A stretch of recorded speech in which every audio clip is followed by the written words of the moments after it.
Good morning. It's Ada Sparks here with a word of hope. This week we're talking about prayer, the when, the why, and the where. I want to first start off talking about when. It's so important to start off your day with prayer.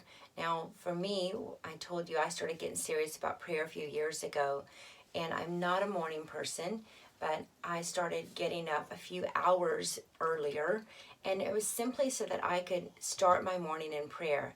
I usually spend 45 minutes doing housework, dishes, laundry, setting out what I'm going to cook for dinner that night, and then I go into a time of prayer.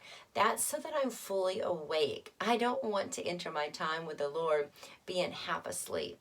So you figure out what's you. If you wake up wide awake, then there's your perfect time. If you need a little time to wake up like I do, then take that little bit of time and then go into your time of prayer.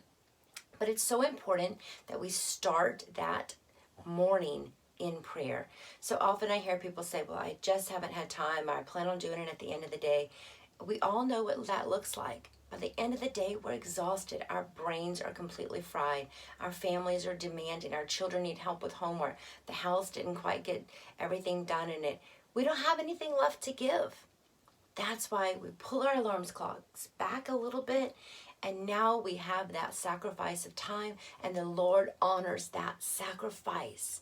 If we give Him our time, He gives us so much more back. He will honor what you give to Him, and we cannot outgive God. So that's the when and the why of it. Now, where? Of course, we can pray anywhere, but if we have like a special time for our scheduled time with the Lord, because I pray all day long anywhere, but I also have my specific time with the Lord that sets my day.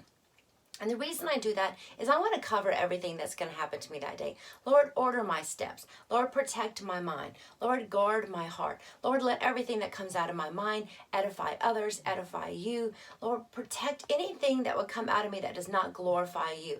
I need to set that before I ever walk out of my door, because Lord knows there's a whole lot of Ada going on up in here, and I don't need any of that coming out. I only want Jesus coming out. I got to catch that first thing in the morning before I ever walk out of my door. I don't want to catch that at the end of the day. It'll be too late. God only knows what kind of damage will be done by then. So where? You find your spot. Right now I'm spending a lot of time with Jesus on my back porch swing. Usually it's right here in this closet. You find your spot. Why is there a specific spot? Because your brain will know when I enter into that spot, this is my time. Your family will know. Don't bother her. She's in the closet.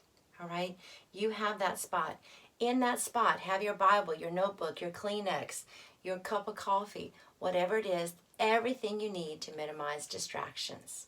I hope that helps. I look forward to discussing more with you tomorrow. Be wise, not afraid. God bless.